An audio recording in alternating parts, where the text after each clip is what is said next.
You in position yet? Working on it. What's taking?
Hold me close till I get up.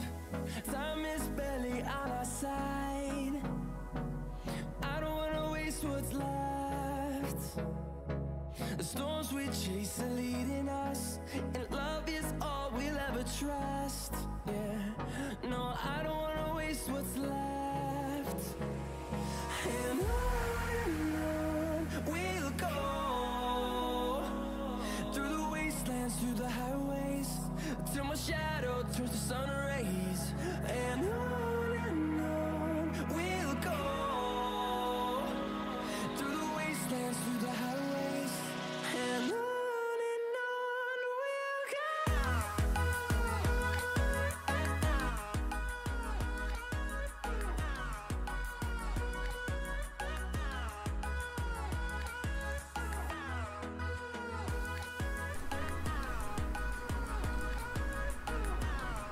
Oh, it's working. Hey, how's it going, everyone? I'm sorry about that. I'm still getting kind of used to running the controls here, figuring out how everything works. One of these times I'll get that timer time just right, and you won't have to stare at the starting soon text there. But tonight's agenda, we're going to be picking up where we left off last time on the Throwback network. I think that puts us at part 9 here. If anybody is on the live stream, can you please let me know how the audio sounds? I was messing with the music levels a little bit. I got a couple of fans running. It's hotter than heck here, and I'm just trying to drown out the sound of the fans. So let me know what it sounds like. If you're in chat, drop something, that'd be cool. Let's see. I want to start off tonight by looking at where we left off, and if you were here with us last time, we spent the whole stream, which was I think 3 hours, just over 3 hours, trying to password spray this account. So that was kind of disappointing, I guess. I was hoping to get through a few tasks. I wanted to get through this synchronize and then the trust issues task as well last time, but we wasted our whole time just doing this account. So I was reviewing it over in my head and trying to figure out, you know, what went wrong here. Were there some clues? Why is it that I didn't have that password in my password list?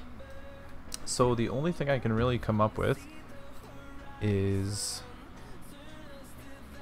just kind of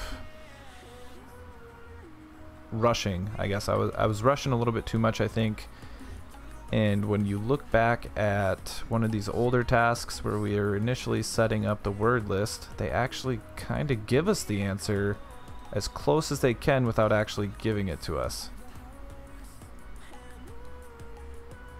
What's that?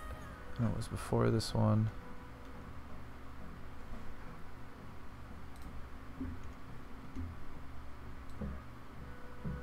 So in this task, when we were talking about common weak passwords, they give us a list of some common weak passwords. You started with yoga for beginners. Oh yeah, but now yoga. You've moved into advanced inversions. Unlock Thanks, your YouTube ads. Wonderful.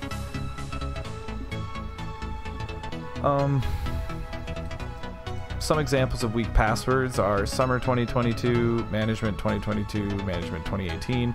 The point that they're trying to make is, you know, the season, management, or a position, password, the company name. So this is what I was talking about, where they kind of give you the password without actually giving it to you. So this domain that we've been hacking this whole time is the Throwback domain. So had we taken their advice here and put the company name 2022, that would have been in our password list. It's kind of an oversight. So my plan going forward, I really want to focus on slowing down. I think Tyler does a really good job of reading through this, and you know, you miss less things that way. You get more of a thorough understanding of what you're doing, and it kind of just helps to back up and pay attention to what you're doing instead of just rushing for the flag. So tonight, now that we have those credentials, we're going to get moving on to the next task, which is talking about DC sync. So we have valid credentials to the domain controller, and we need to elevate our privileges so we can dump hashes and enumerate further. We can use Bloodhound to find potential attack vectors. Enumerating DC sync rights with Bloodhound. The easiest way to enumerate the domain controller is by pulling domain information using SharpHound, which we've done before, and using Bloodhound to visualize the data, which we've also done before. In fact, we already have some of that stuff pulled up right here. Let's see if we can get rid of this. It's not a big deal if we can't, but it's kind of annoying. There we go. Yeah, so Bloodhound's kind of nice. It shows you the relationship of the different nodes, I believe is what they call them. Nodes and then edges. So the lines between the nodes are called edges in Bloodhound. That might just be like a charting terminology as well. I don't know. So, SharpHound using Bloodhound to visualize data. We're going to use task 24 as a refresher on Bloodhound if we need it. We'll just go through it. I think at this point they want us to do it ourselves. Bloodhound. Yep, so we need to get the data loaded into Bloodhound. So we'll have to get on the domain controller. We'll have to use SharpHound to pull the data and then load it up into Bloodhound. Seems easy enough. I already have the VPN running. And now we need to... Goodness, it's been a while. Let's start off with MSF console. Actually, we'll get into the TMUX session. I like that. MSF console. We need multi-handler to set up our proxy to get into the network.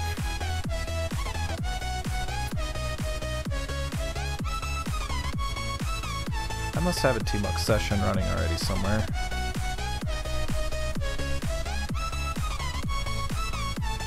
There it is.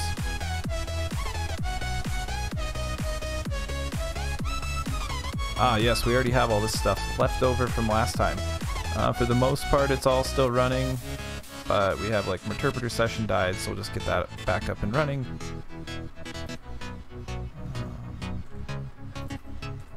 Multi-handler.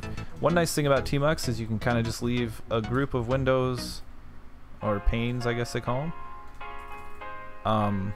You can just kind of leave them running and go off and do something else in the same window. Yeah, it's pretty neat. That's why I use TMUX. Another nice thing is you can start something, you know, through remote desktop like what I'm doing here. If I wanted to, I could open command prompt on my Windows computer, SSH into this box, and then hop on that TMUX session, and all the work that I'm doing is shared across both screens. So that's initially why I started using it, was to be able to jump back and forth between Windows and Linux and be able to see everything. But it's a pretty neat thing. It's also useful if you're doing something like a scan and you're worried about like the connection dropping, your terminal session dropping. Nothing worse than kicking off a SAN to lose the results, not be able to see the results. If you have it running in a Tmux session, you know that that's there unless the box is going to reboot. Sorry about that tangent, but just some things that I've learned. Maybe you don't have to go through the same pains I've gone through. Here we go. And we'll see if our shell is still on here. It is. It's even still got WinPs on there. So we'll catch that shell. There's no way. Is this still active? No way. Okay. So kill pane 3. So we caught our interpreter. We're going to show that into the background again, like we have been doing. We'll make sure that the route is set up. I'm trying to remember the module name. Auto route.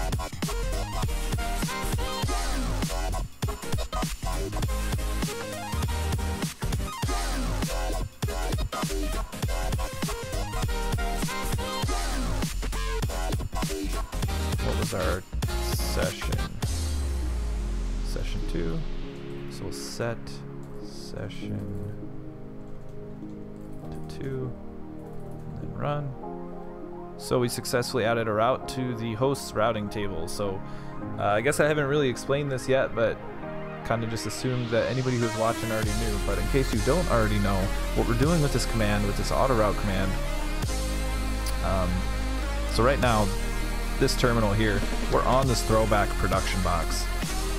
So as is, we don't have a direct route to the domain controller, we don't have a route to time, to workstation, to mail. We can't get to any of this. The only thing we can get to on the VPN is production and the firewall. So if we look at this in a real world environment, chances are this is probably like an edge firewall and we're accessing production through the firewall, and then the firewall is just blocking our ability to get to the domain controller. However, there is no firewall between production and the domain controller. So once we get through the firewall and gain that initial foothold on production into the network, that gives us the ability to pivot onto the rest of the internal network. So what we're doing with this auto route command is setting up a little forward here on production. So we're coming in through the firewall, landing on production, and we're able to send traffic to the domain controller or time or wherever else we want to go on the network. So it looks like we've already pwned most of this. We're going to probably take domain controller and then move across to this other network, the other subnet, which looks like, you know, once we start getting into domain trusts, we'll cover that. So the route successfully added. Next step is to, I guess, enable the proxy. Use your search socks.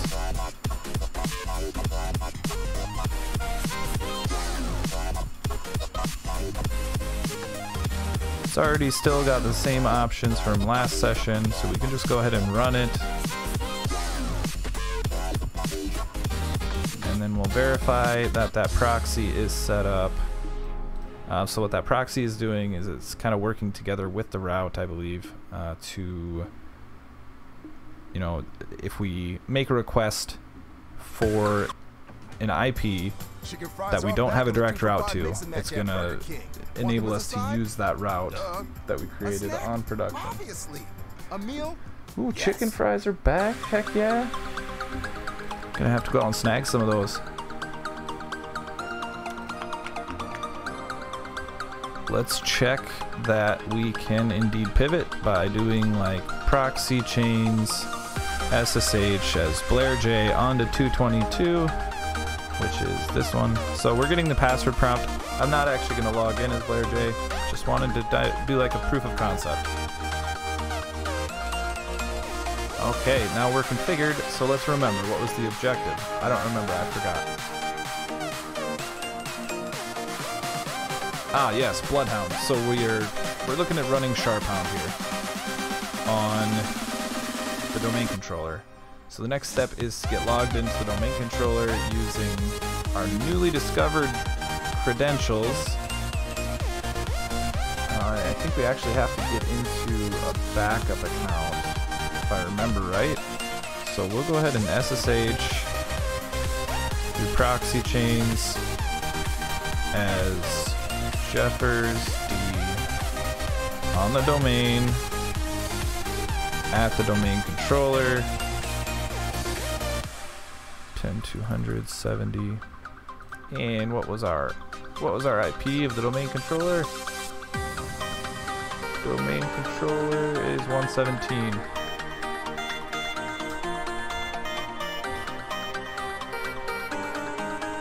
Cool, and the password was, of course, how could you forget?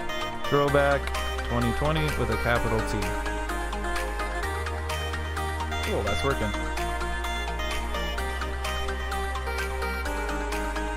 Goodness. Oh, come on. You're behind the times on that one, Callie. Windows can do it.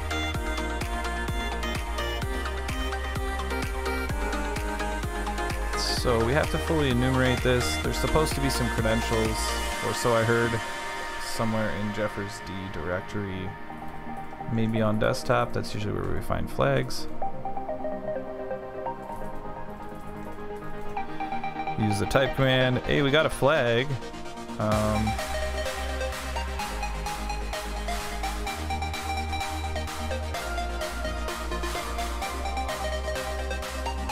Domain controller, user flag.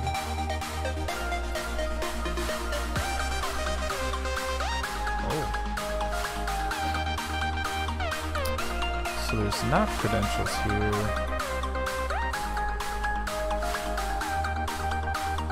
Documents maybe?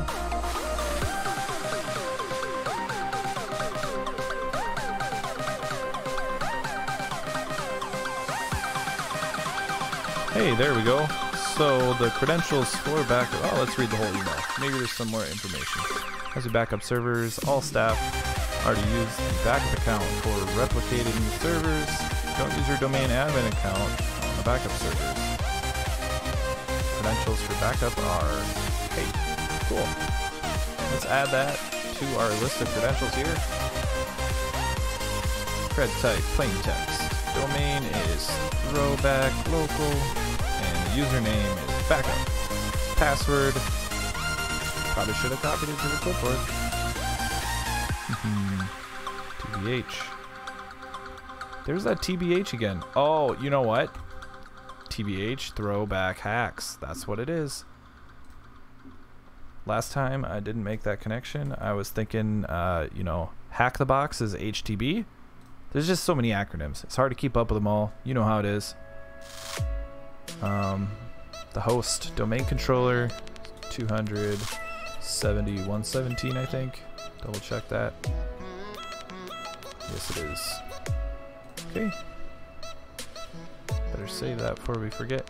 And so the cool thing about this backup account is it has the DC sync privileges, which I'm not 100% clear on it, but I believe what it is the ability to synchronize from a domain controller. But we can read about it here, I'm sure.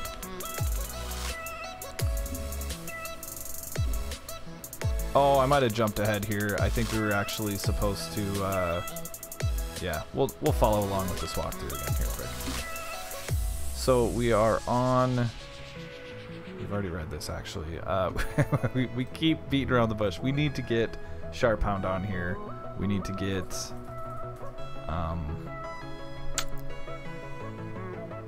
Sharp Hound on here to pull down the zip file so that we can load it into Bloodhound. Alright, we're not going to do anything else until we do that.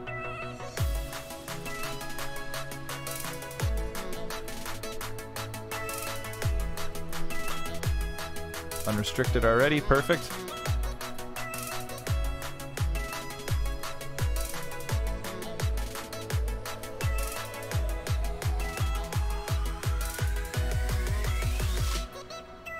And there's Sharp Hound, perfect. We'll do SCP, seems like the best way to do it. That's how we've been doing it. That way we don't have to do so much pivoting. myself at this IP. Home Nate. TryHackMe. Throwback. Sharphound.ps1, and we'll save it here. Yes. My super secret password.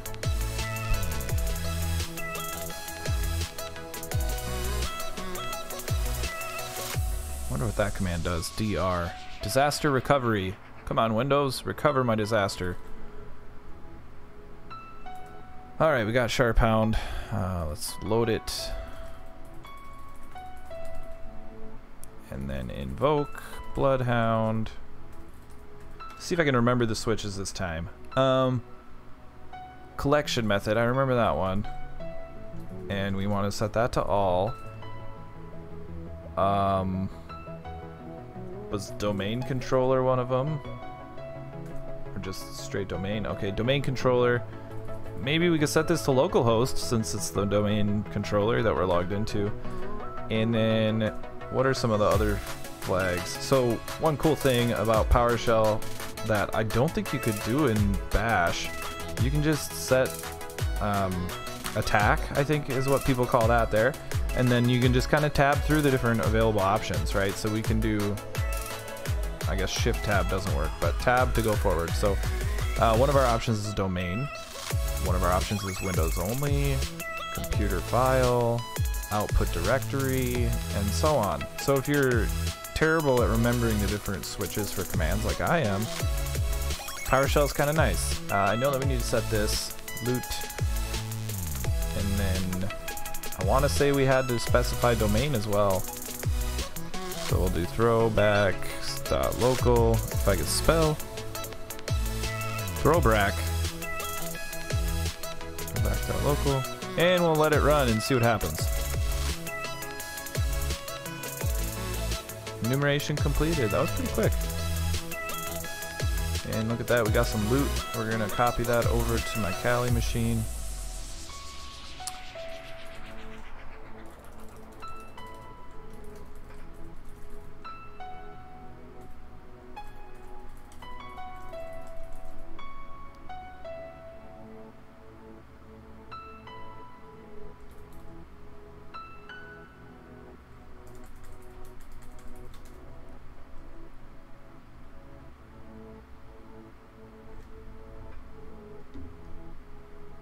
And I forgot to set a timer, but I think we're like 20 minutes in, so I'm gonna go ahead and take the first break here quick. With YouTube Premium, you can watch as many videos as you want without pausing for ads. Get into what you're into with ad-free videos. Try it on us.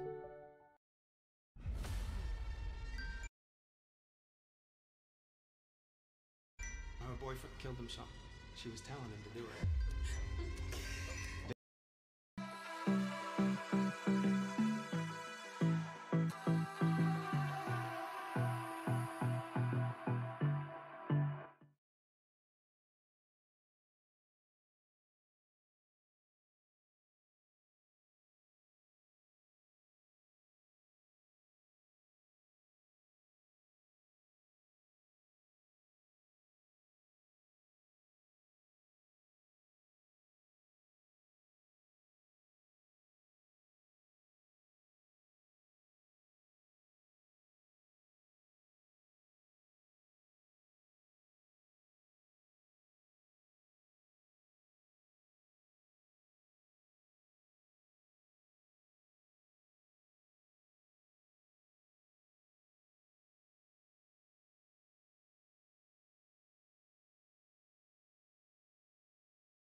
I'm gonna grab some water, but I'll be right back too. So, all right, man. I don't know what you want. Let's have a bit of fun till I All right, we're back from break. I had a little technical difficulties there. It turned out somebody had been joining me in Discord and it wasn't working. Sorry about that, Jeff. I think you're the only person watching the stream right now too, so whatever. Not a big deal. What were we just working on?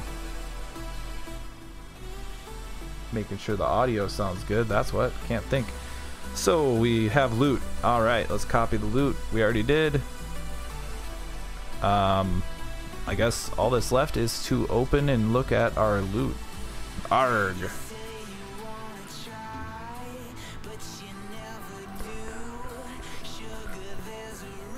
Where did I store it?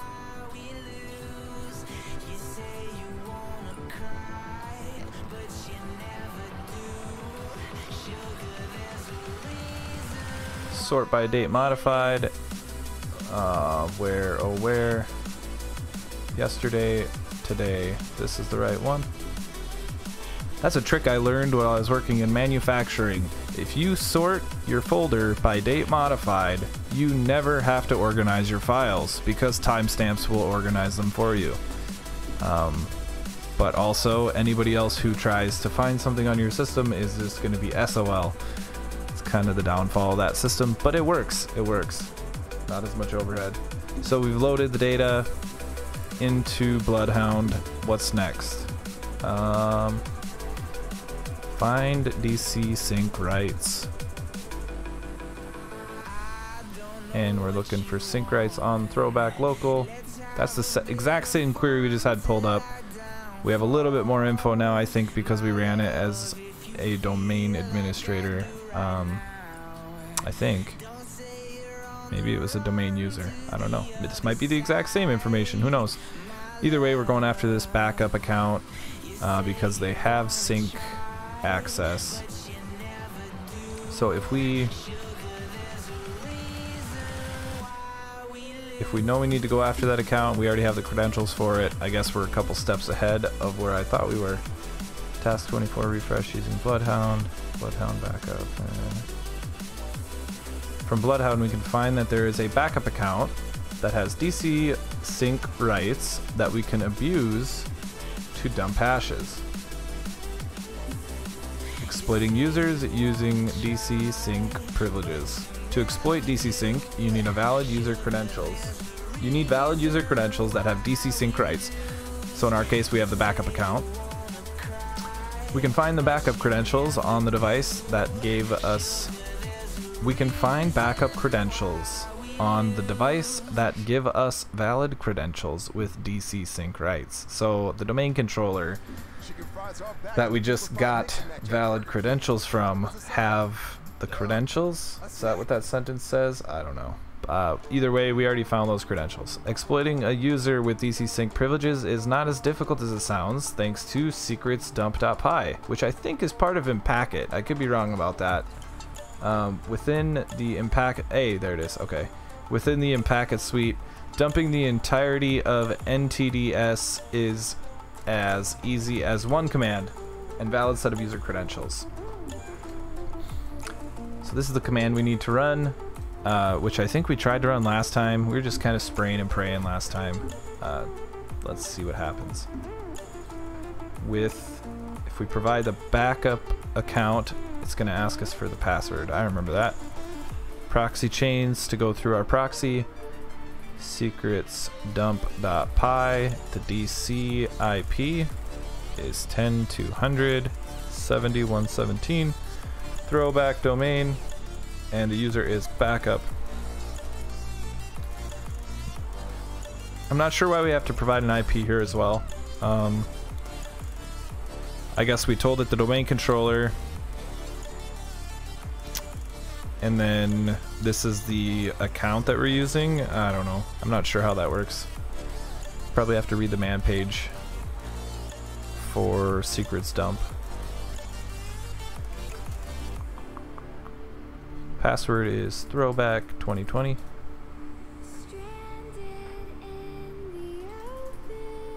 Oh no. What? Bad username or authentication information. Oh, yeah, wrong password. Alright. Throwback 2020 is just burnt into my brain now. I'm a little sour about that. Did we not save the backup credentials? Or we just have so many credentials that they're overflowing onto another page. Wow, congratulations. Here's that password.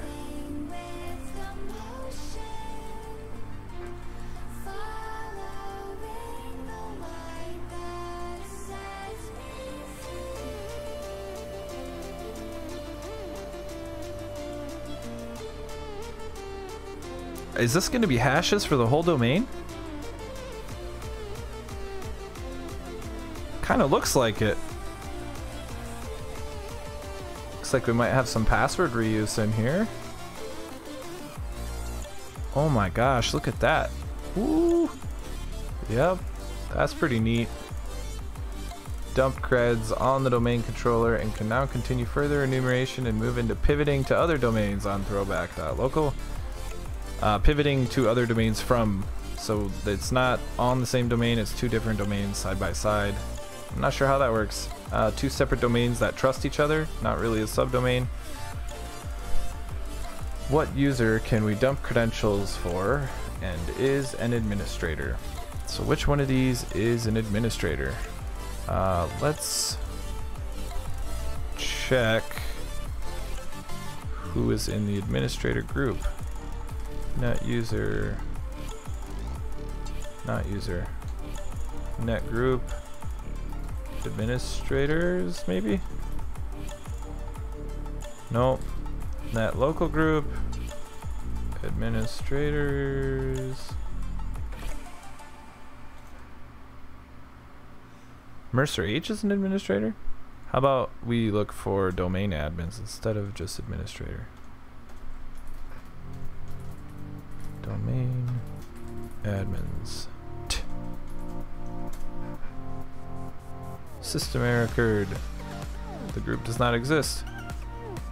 Oh, because domain admins is a member of local group admin. How do you enumerate domain groups? Can we do it with the net command? Do we have to just do is it net group?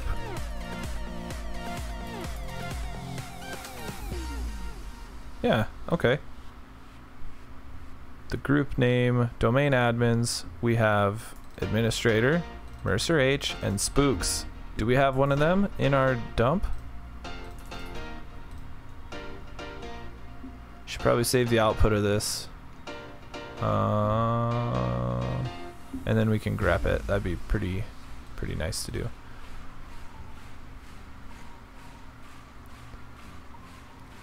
So the only thing that I really kind of dislike about using tmux is the you kind of lose your ability to scroll and copy. So I can copy one full page at a time, but then I have to scroll and copy another full page. So I might actually just run this command again and just tee it to some file. We'll call this one domain hash dump. So the T command, if you're not familiar with that, is kind of neat because it takes all of the output from this command. I better type in this password.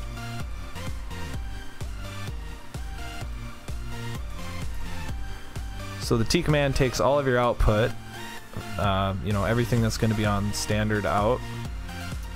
It displays it on standard out, but then also writes it to a file. So you may have seen people do like a command with the greater than sign and then a file name, and that's a way to redirect your output into the file. T does the same thing, but it still displays it on the command line.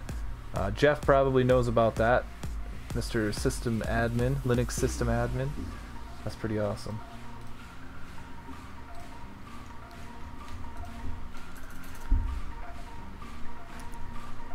As we're doing this, we should be looking to see if we have access to Was it Spooks and Mercer H, I think was the other one. Did we already get Mercer H's credentials? I thought we had. Looks like we haven't.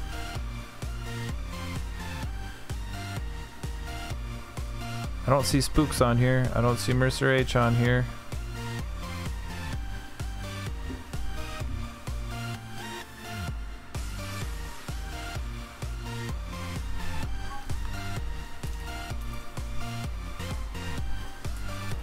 We'll give that a minute.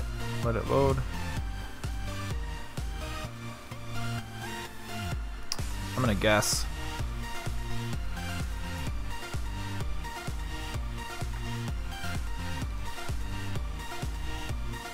Hey, that was correct. Okay. Submit flags.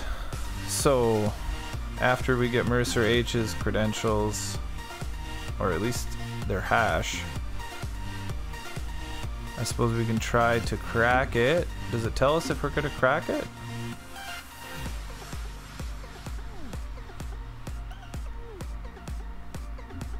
Yeah, it doesn't say what we're gonna do. So we can either crack it or...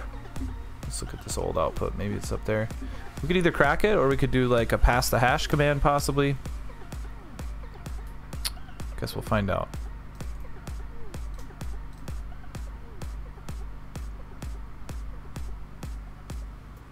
Spooks is on there too. Might be worth copying his stuff down. Because one of them might have an easier to crack hash. I can't believe this locked up on me. I guess I can believe it. It's Throwback. If it's gonna lock up, it's gonna lock up in the Throwback network. You started with yoga for beginners. Ooh, more yoga. I honestly should start doing some kind of yoga or something. I've noticed that sitting at a chair all day has been not very good for my calves, which are getting tighter and tighter by the day. Was that you laughing, Jeff, or was that just the commercial? That had to be the commercial. That wasn't me. That was just like dang good timing, I guess.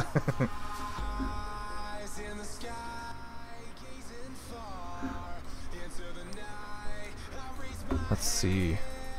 Yeah, DC chat. What? DC chat on Twitch. Oh.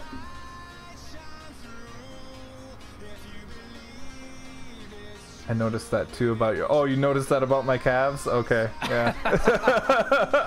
Yeah, you could tell. When I stand up, you can see that they're just like super tight, right? Yeah, That's I funny. definitely noticed, man.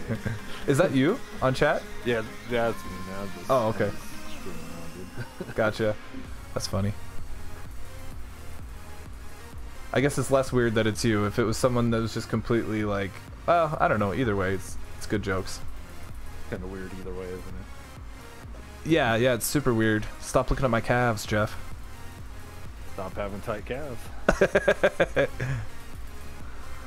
Oh man, sometimes I think about just like leaving the world of IT and going to do like road construction again or something, because then my calves wouldn't be so tight.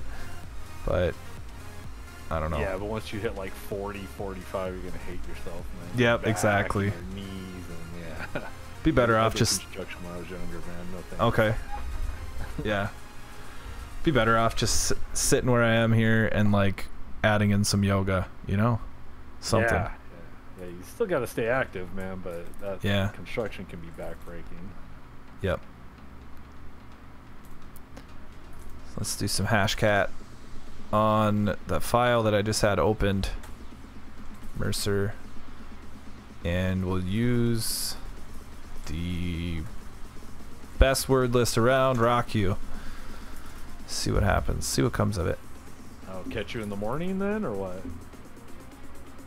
How long's rock you gonna take? Oh no. Rock you's pretty quick. Well, at least on my box it is. Oh. I think something is Jeffed though. Got him. Let's see. There's got to be. Tyler was saying it was taking hours for him to run rock you on maybe on a different tool. Yeah, that could be. I don't know. Like last night, we were both cracking the hash that we got from, what was that? LLMNR poisoning or whatever. So I got the hash maybe 30 or 40 seconds after he did, and then I cracked it like probably a full minute before he did. I think I just have more resources dedicated to my VM. But yeah, I mean, if you just have an extra core or just a better CPU. Yeah. So I wasn't able to crack this. No hash matches the structure of the input. So there's probably just need to clean this up a little bit actually.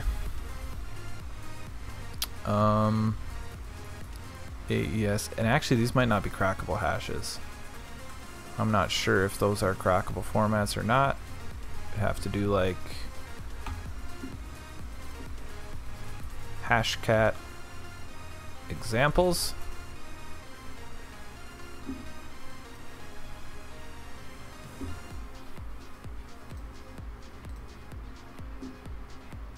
And then it does say what type of hashes we have here. Gosh, why is the internet being so slow right now? It's probably because I'm listening to music live on YouTube and trying to stream on Twitch and doing a video call on Discord. And I got like 15 meg upload speeds. You can probably cut your Discord stream. I'm watching you on Twitch. Oh, alright. I won't be able to hear you anymore then. I'll just have to keep my eye on chat. Well, just cut the video. Just cut the stream. Fair enough. That's a good point. Is Hashcat gonna be better in this situation than John the Ripper, or either or? Doesn't matter. I guess I've noticed it seems like Hashcat's a little bit quicker, and if you build like a dedicated cracking machine, usually people will put like some pretty beefy graphics cards in there, and Hashcat has the ability to take advantage of the graphics cards better than John the Ripper does, if I remember right. John is mostly CPU based cracking, and then Hashcat's like GPU cracking. So some people actually recommend against Hashcat in a VM setting because, you know, typically your VM doesn't have access to the GPU, right, at least in the same way as like a hardware does, or your main OS does. Yeah. Yep. Are they? I guess more. What I was getting at is, would you potentially, you know, at time, regardless, would you potentially get different results or more results with one than the other? Or are they both gonna, like, if you can't crack it with Hashcat, you're not gonna crack it with John the Ripper either? They should give the same results. There might be some hash types that are compatible in one and not the other. But I guess ultimately all that it's doing is taking your word list and hashing each word on the list and then comparing the result of the hash to like the provided hash to see if they match. So they should have the same result. If not, then you got an issue with one of your tools, I guess. That makes sense. I got you. Yep. So this one here is, we might have to tell it the hash type. Kerberos 5. AES 128, CTS HMAX SHA 1. Was that 256? So the first one's 19700. Let's just crack that one then.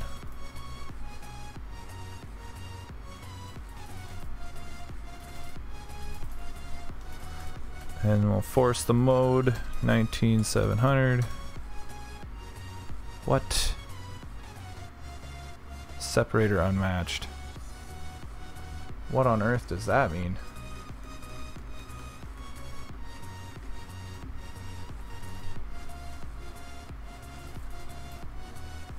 Yeah, I don't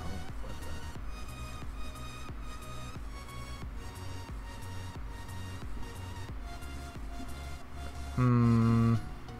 It doesn't like the hash format.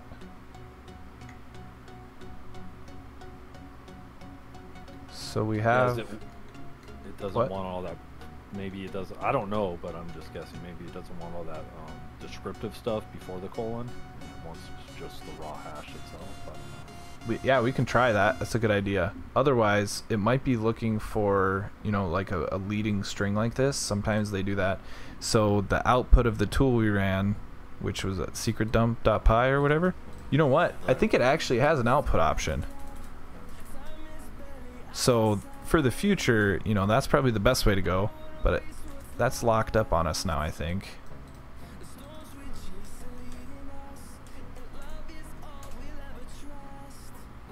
Oh wait, let's do, that might be the best way to go actually. We'll do secrets dump and see what the format options are, because this is about learning, right? So Yeah. let's figure this out the right way. I could have swore there's like output format or something. Or even if you output it to a file and you can manually like, but I guess being able to solve it would be more useful. Yeah. And that is, you know, we do have that in the file, so we can, if there's no option here, we'll probably just go that route. AES keys for Kerberos authentication.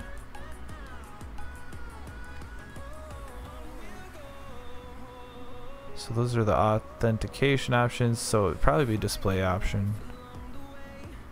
It doesn't look like it's an option. I could have swore it did. Maybe it's a different tool. I know one of the tools you can specify, like, what are you going to use to crack this hash with, and then it'll output it in the format you want. But it doesn't look like it was this one. Okay. Let's do, I think we could modify it. Let's try what you said first here. I'm interested to see if that works. Because if we can just get rid of that leading stuff, we'll just copy it actually. Copy Just because Mercer. of the error is kind of unclear, but it makes it sound like there's some sort of syntax issue with the hash you're passing. Yeah, I definitely think that's what it is. It's just a matter of, do we remove it all, or do we force the format that we see on the example hash? Right. So let's use that one. So it's still not seeing a hash. Separator unmatched, that's the same one.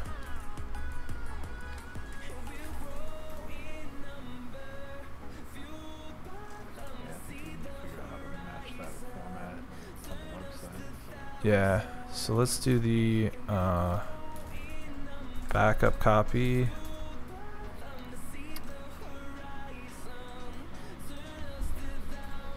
And the format we're copying was 256. I'm just gonna copy this.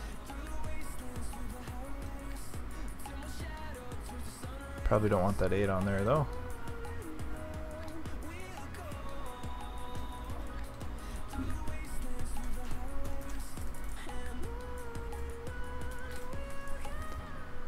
Alright, so our user is Mercer H, and the realm, which I think that's just another word for domain, right? Throwback.local. Wow, that was really all it was telling us. The other part of it is just the hash type, I guess.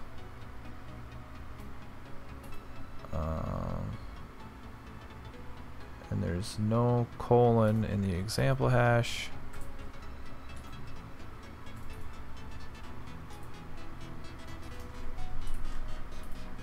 Oh no.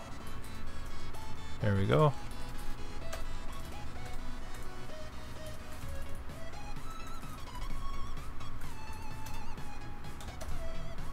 Oh, come on. Separator unmatched.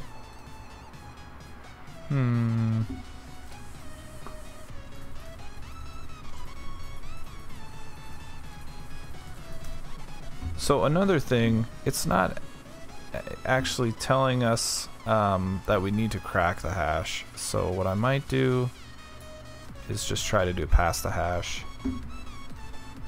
See if that works. Just skip the crack altogether. Yeah.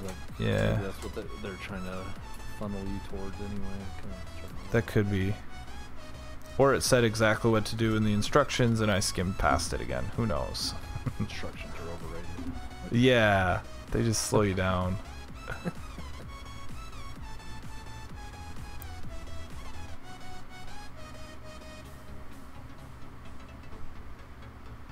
I am still interested in what that error is in case I run into it again.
Yeah, I don't see a good answer there.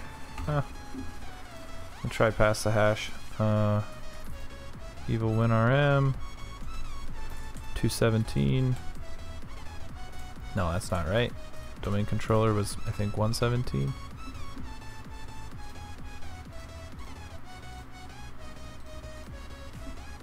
Yeah, it's 117.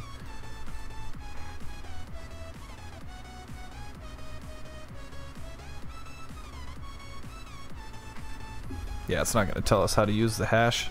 Darn it. Copy the hash and we'll pass it here.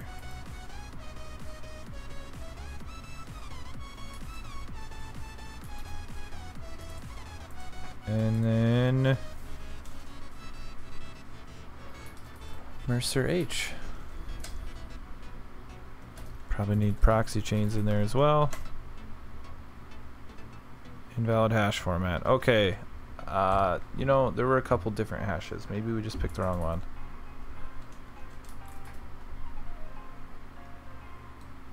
Which hash format is it looking for?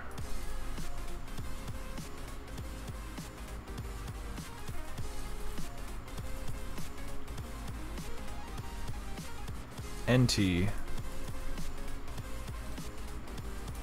I don't think it dumped NT hashes.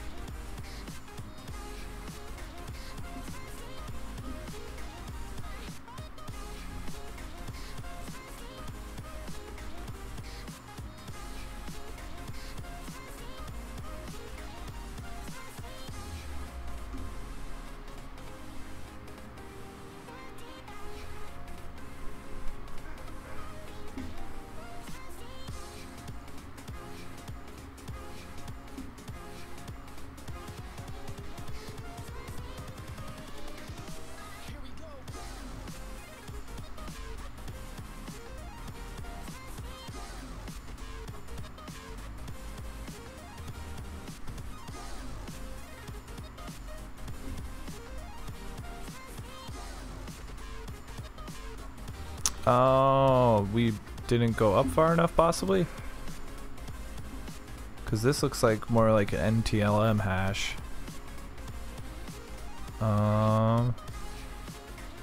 We just gotta find Mercer H in here.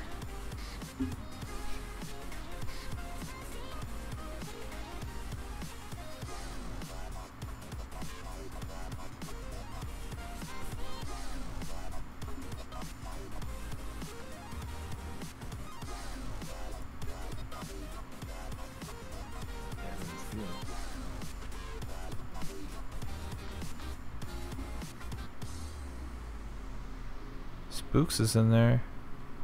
Is it? I didn't see Spooks either. I see Spooks here. Oh yeah. Mercer H, is that NTLM? Looks like it.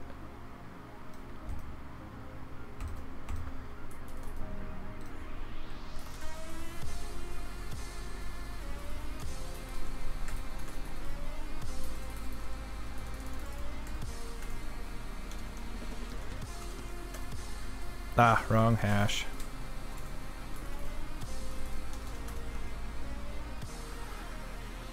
Alright, don't fail me now.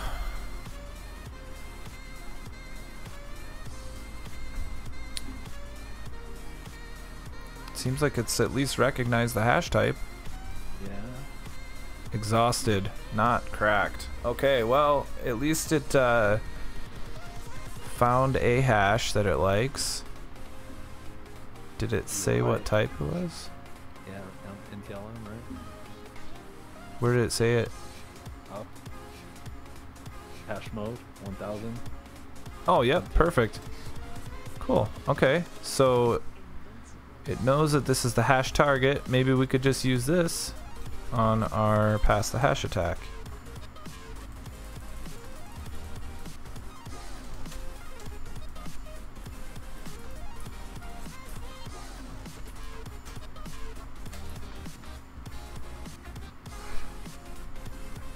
Ooh. Okay. Let's see what's going on here. Do we have? Why does Blair J got a bat file? You get hacked? Yeah, it must have. It's just in documents. What am I doing?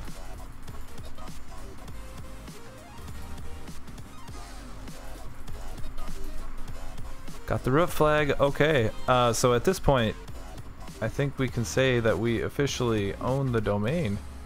Nice. Yeah, that's a good feeling. So we got flags for DC01. Should have checked. Oh, there we go. So is that the corporate domain controller? It's Throwback, and then I guess by corporate, if you mean like the corp. Yeah. That. Yeah. Nope. So we're on Throwback DC01 right now.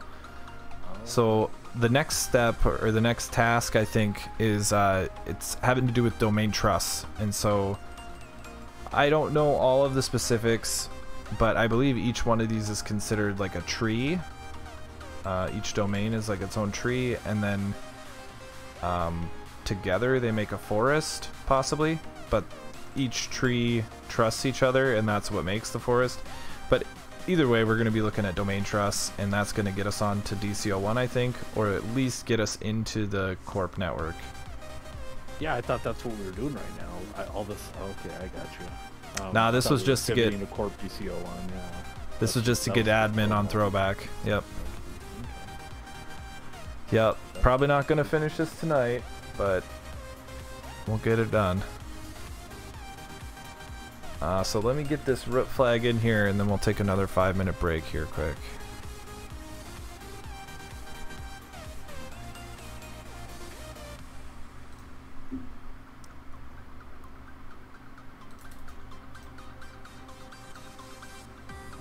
Alright, let's take another 5-minute break.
just like, oh yeah, it's lowercase r, not cap.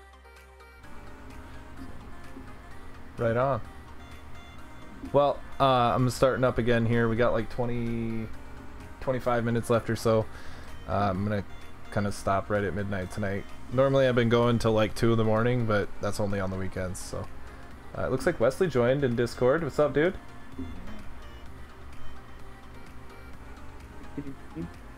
Just barely.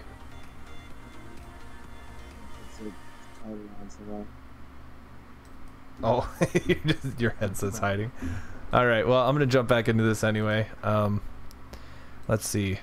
Now that we have dumped credentials on the primary domain controller, we can utilize the credentials to find other domains or forests that we can gain. So they must be using the word domain and the word forest interchangeably, which I think is correct. I think that's kind of the understanding I had anyway. But that we can gain an initial foothold, that we can gain a foothold on. We can begin by using offensive PowerShell or Bloodhound to find forest or trust. Oofta. Need to get one of those screen readers. I can't read. Find a forest trust, and then use credentials to access the segmented domain controller. So we're going to use PowerShell to find a trust, and then we'll use credentials to access a segmented domain controller. I'm not sure what they mean by segmented domain controller. Is that the corp domain controller, do you think? I think that's what they're saying. There's yeah, and the forest trust is the connection between the throwback DC and the corp DC, I think. Sure, that's what I think too, yeah. So this is the trust. I'm not sure why they say segmented, but I guess we'll find out, right? I think they're just saying it because it's a different segment on the domain. It's not a separate domain, or I don't know. Okay, we'll find out, I guess. Yeah, we'll see. Domain trust overview. Trusts are the mechanism in place for users in the network to gain access to other resources in the domain. For the most part, trusts outline the way that the domains inside of a forest communicate to each other. In some environments, trusts can be extended out to external domains and even forests in some cases. So here we have TryHackMe.com, and then we have a subdomain, East TryHackMe and West TryHackMe. So I think this would be a forest. And then I think that's 3 domains, right? Or 3 forests? Yeah, I think it would be one domain, TryHackMe.com, and then this is like a subdomain. Yep. And so then the subdomains plus the domain all together would be considered like a forest. And then this forest trusts. Well, okay, the way that the arrow is pointing, maybe the external domain trusts the forest, but I guess it really depends on, you know, who drew this arrow. Yeah, it's one way or the other. No, you're exactly right. So the double arrows on the subdomains to the top domain are two-way trust. Like it's saying sure. Those guys trust each other both directions, and then the external domain, I guess it's up to interpretation, like you're saying. Yeah. It's trusting only in one direction, not both directions. Right. Oh, and then that's the next part too. Okay, so there are 2 types of trusts that determine how the domains communicate. Find an outline of the trust below. Directional. The direction of the trust flow from... Oh my goodness. The direction of the trust flows from a trusting domain to a trusted domain. So that would be like this, right? It's directional. This external domain trusts this domain. Well, in this case, this forest.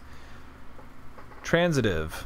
The trust relationship expands beyond just the 2 domains to include other trusted domains. So I think what that's saying is this external domain could have a directional trust just for West TryHackMe subdomain, and then it wouldn't trust like the top level TryHackMe domain.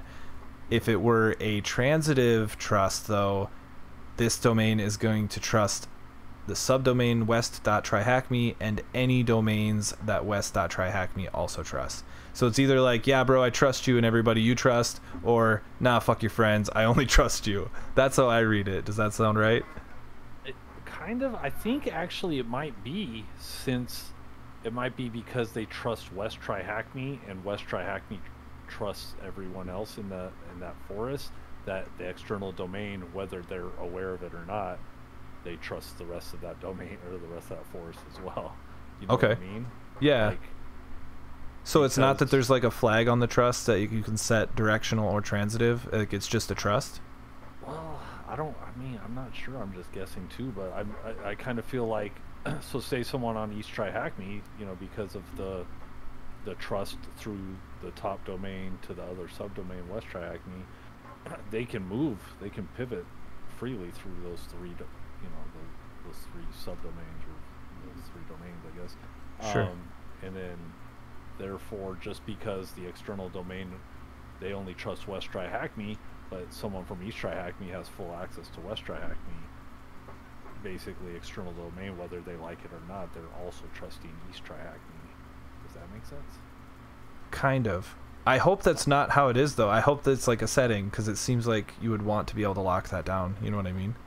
You would think, yeah, but how do you identify where the traffic is coming from? That's a good point. I don't know. Let's keep reading. Maybe it'll tell us the answer. Yeah. Good call. The type of trusts put in place determine how the domains and trees in a forest are able to communicate and send data to and from each other when attacking. Okay, there probably should be some kind of punctuation there. When attacking an Active Directory environment, you can sometimes abuse these trusts in order to move laterally throughout the network. Hunting for an attack surface. We can utilize either Offensive PowerShell or Bloodhound. Both give the same amount of information. However, they give different ways of presenting the data. Utilize PowerView or Bloodhound to enumerate the trusts within the network. Crossing the trust. Okay, go back up to the diagram real quick. I think I understand. I think we just were looking into the wrong direction, Nate. Okay. Scroll back up to the diagram real quick. Oh, all the way. Okay. Yeah, just right there. So I think we, or at least I was looking at it backwards. I think it's because, no, not all the way up there. Sorry, no, the other diagram. There's a lag on the stream. Gotcha. Yeah, just the little diagram that we were looking at. All right, it should load in just a second here. So I think because East TryHackMe trusts TryHackMe and also trusts West TryHackMe, and West TryHackMe trusts the external domain, I think the external domain, if they can get into West TryHackMe, then they can exploit the rest of the forest. That's what it is. Okay. Does that make sense? Kind of. Understand what I'm trying to say? Not Like, yet. I'm one of the people, I gotta have the hands-on before I fully understand it. But the concept makes sense. So we're the external domain as the attacker, and we've gained West TryHackMe. In our scenario would be the Throwback DC. Okay. And then the Corp DC would be TryHackMe.com. So once we've gained access to West TryHackMe, because TryHackMe trusts West TryHackMe, it'll be easier for us to pivot. It's not like pivoting. It's not like exploiting TryHackMe from the outside anymore. Sure, because we're in like a trusted position. Domain. Okay, Yeah. that makes sense. That's what I'm thinking. All right, neato. Let's figure this out. I'm excited now. That's awesome. It's like we're on a scavenger hunt now to figure out the answer, which is kind of what capture the flag is in the first place. But like, it just reiterated it for me, you know. Crossing the trust. So we can use either PowerView or Bloodhound to enumerate the trust within the network. Well, we've already done Bloodhound. So let's see what kind of queries we got in here. Is there one for trust?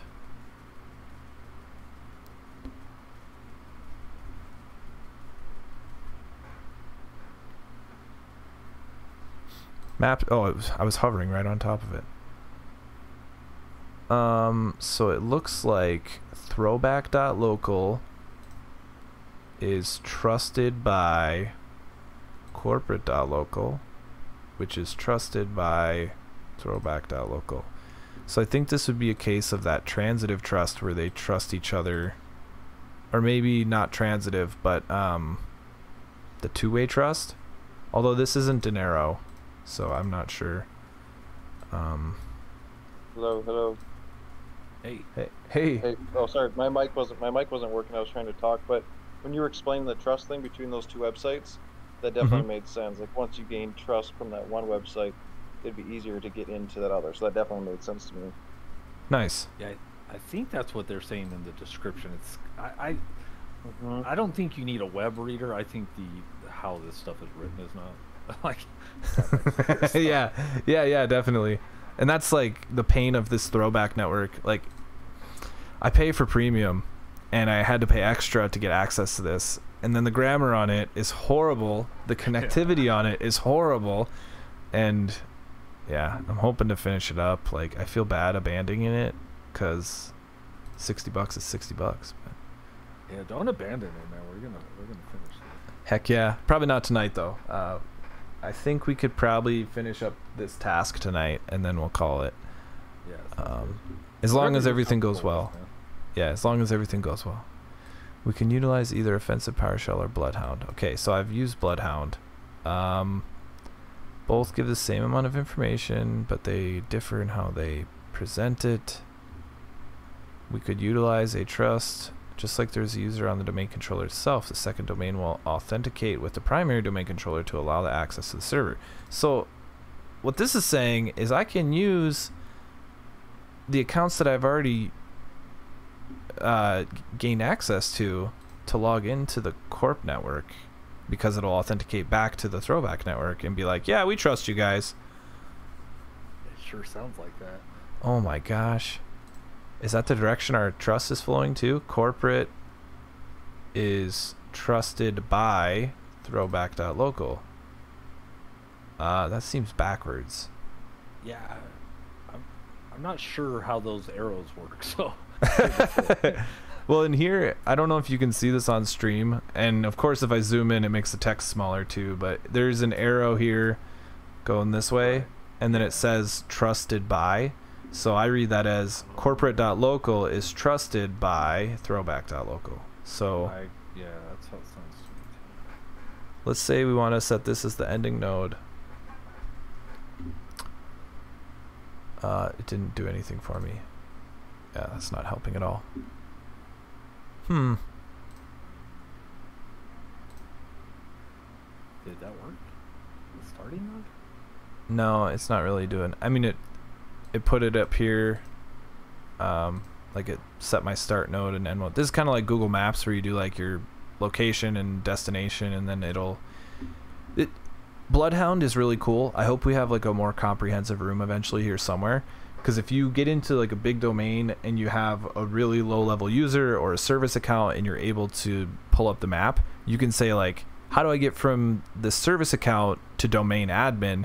And it'll actually give you some commands you can run based on actual information from the domain. So it's a really neat tool. I need to learn how to use it really well, because I think it'd be helpful in Active Directory settings. Yeah, this is completely new to me. I've never even seen it before. I've only used it like 2 or 3 times, so I'm pretty new to it as well. But it looks like there's some way that we can figure out these trusts. Maybe I should just try to log in once. It gives you some options, some command options there, right? Yeah, I should probably look at those. That's a good point.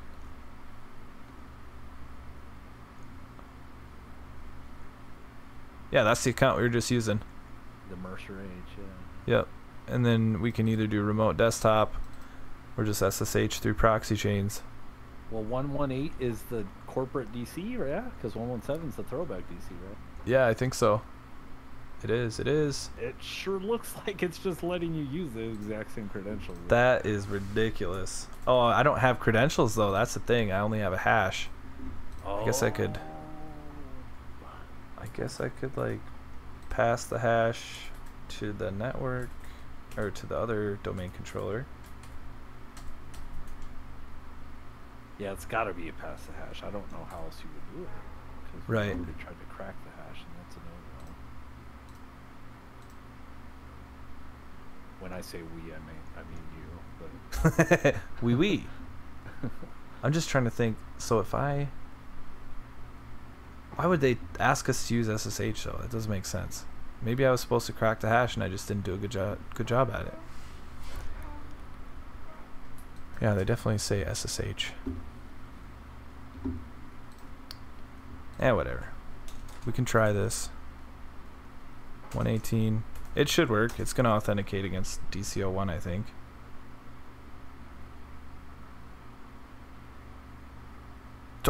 Denied?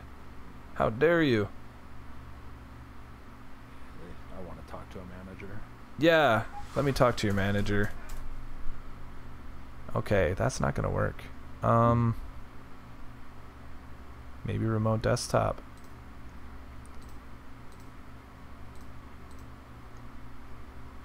I should probably read what this says. We can utilize the trust, just like there was a user on the domain controller itself. Okay. The second domain will authenticate with the primary domain controller to allow access to the server.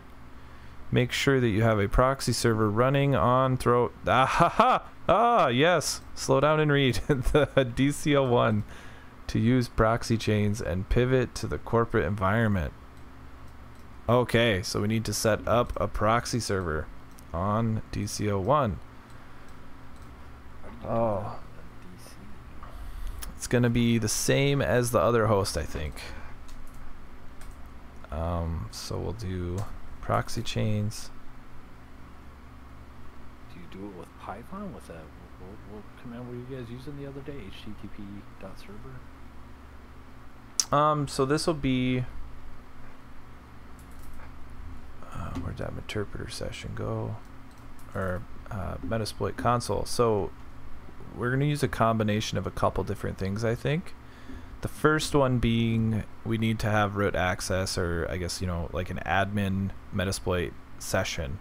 So what we'll do is set up multi-handler, and that's going to be used to catch the interpreter shell. So then we basically have like a Metasploit session running as an administrator on the domain controller. And I guess, you know, we don't really need that part. We could do all this manually as well, but to do it in Metasploit, that's just how the walkthrough's doing it, and it seems easy.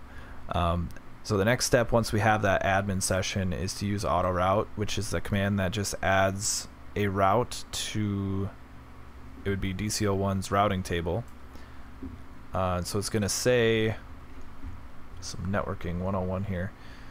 Well, maybe not 101, but in the same way that we're pivoting from this host to DCL1, we're going to be pivoting from DCL1 across here. So right now, if we're essentially any networking command we make at the internal network is coming from this production server at this point in time. So from production server, if I try to ping 10.200.70.118, it's probably going to fail because there's no route to the host. So DCL1 is not set up to route packets. It has a route here, but it's not set up to route other packets to that. I got what you're saying. So you're setting up a proxy server on Throwback DCL1, so when you ping Corp DCL1, it sees it coming from the other DC, not coming from the prod server. Exactly. Yeah, Yep. Okay. Yep. Exactly. So we'll go through that, and it's the same process that we set up to go from the firewall prod to DCL1, but we're just going one step further and pivoting further into the network. So we'll get that set up, which might take a minute. I don't remember how to do it, to be honest. It'd take a second. Yeah, that's what I have no idea how to do it. So we're gonna have to get MSF Venom going. Windows x64 interpreter, reverse TCP, localhost is going to be my attack machine, local port. I'm already using 4 4s, so I'm going to use 4445 format. was it executable, I think. Output, we'll call this one shell 445.exe. Meterpreter underscore reverse underscore TCP, is that dictating that you're setting up a reverse proxy? No. So Meterpreter is like Metasploit's flavor of a shell. Okay. So when I get remote access to a computer, we can do it through, typically through two different ways. One of them's a remote shell. So that's, if it's a Windows computer, that's going to give me command prompt access. Right. With Meterpreter, it's more like, let's see, we could probably just foreground this session and I'll show you quick. A bind shell? So there's different types in that sense as well. But that's gonna dictate which direction the traffic is flowing, not necessarily what type of shell you have. I can... Oh, it said it died. Son of a biscuit. Okay. Wait, that might be why all of our stuff is failing. Meterpreter shell died. My goodness. I can't show it to you right now. I'll show it to you once we get it stood up, though. But yeah, Meterpreter is basically just a command shell, but it gives you a lot more options, specifically like hacking oriented. So you could start up a keylogger, you could take screenshots through somebody's webcam, you could start streaming their webcam. It's like a super powerful hacking shell, basically. Oh, yeah, I haven't touched Metasploit yet, so I need to learn all of this stuff. Okay. And for OSCP, Metasploit's like prohibited, so I haven't really gotten too far into it either. They do cover a little bit of it. Yeah, you can't use Metasploit on the exam. You can... I didn't know that. Yeah, you can use it for one box, but they're like, we want you to understand how the attacks work, so you have to do them all manually. And then they don't like discourage people from using Metasploit. They think it's great. They support it. It's like an industry standard, but they're like, man, you can't just Metasploit your way through the OSCP. So, they want you to understand what's happening under the hood. Basically. Exactly. What about other tools? Do they? I didn't know they had any limit use of like web proxies, like C8 proxy or Burp Suite, or. You can use that stuff. Their quick like rule of thumb is no auto exploit. Okay. So anything that's gonna, I guess I don't know how to go into depth on the auto exploit thing, but you can like automate your enumeration and stuff, but yeah, not automate exploit. So we just made this new shell here. We're gonna copy that over to DC01 now.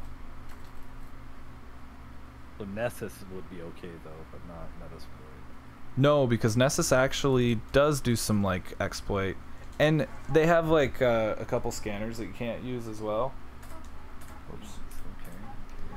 Yeah, Nmap, I'm not sure to be honest. You use Nmap, right? No, you have to manually knock on each port. No, I'm just kidding. You could use Nmap.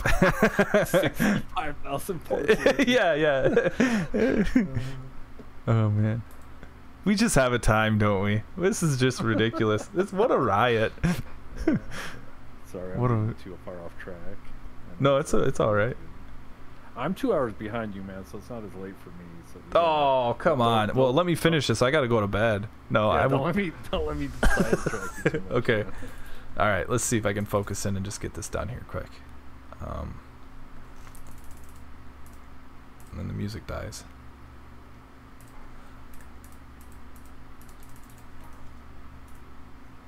So that's what we want. Ooh, what is CRTP? Hunter bot. That's Wesley, I assume, or no? I don't think it is. Hunterbot's been following the stream for a while though. He's on like every night watching. Very cool. Is he in Discord? Is he? He actually, I think Hunterbot found Tyler on Certified Red Team Professional, CRTP. I think he found us on stream. Like he found Tyler's stream because he was following Hack the Box on Twitch. And then from there, Tyler was like, yeah, join the Discord. You know, we have a good time on there. So I think he's on Discord now. Okay. thought I already had Evil WinRM for this, but maybe not. There it is.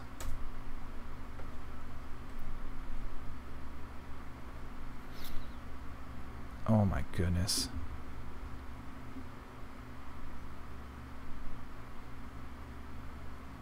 Did it die again? What happened? I think so. Oh, the whole network died. My time ran out. Oh no. That I might have to just, yeah, I might just call it, man. Yeah. No, I get it, man. No worries. We pick it up maybe tomorrow night. Yeah. I'll have to look at the schedule. I think tomorrow night's Tyler. We alternate. We have a schedule, and I think tomorrow night's Tyler's night. So we'll probably be back on the Breaching Active Directory room tomorrow night. I'll double check and make sure that that's correct. Yeah, tomorrow night's Tyler, and he's been doing Breaching Active Directory, so we'll probably resume there. I come back on Friday, so we'll be doing an extra long stream again probably, and I'm thinking Friday I might just knock this out. Maybe I'll work on it during the week and just kind of get prepared so that it all goes smoothly, but I am so tired of doing Throwback. I just want it to be over with. Huh. Well, we're pretty close, it looks like. I feel like there's not that much. Yeah. I mean, what are we at? Part 9 right now. So if we get it next time, it'll be a double-digit series. But I feel like it might take 1 or 2 more times. But we'll try to get it next time. But I'm gonna kill the stream now. So everybody who joined us on Twitch, thank you very much for that. We'll see you in the Discord. Thanks, guys. Thanks.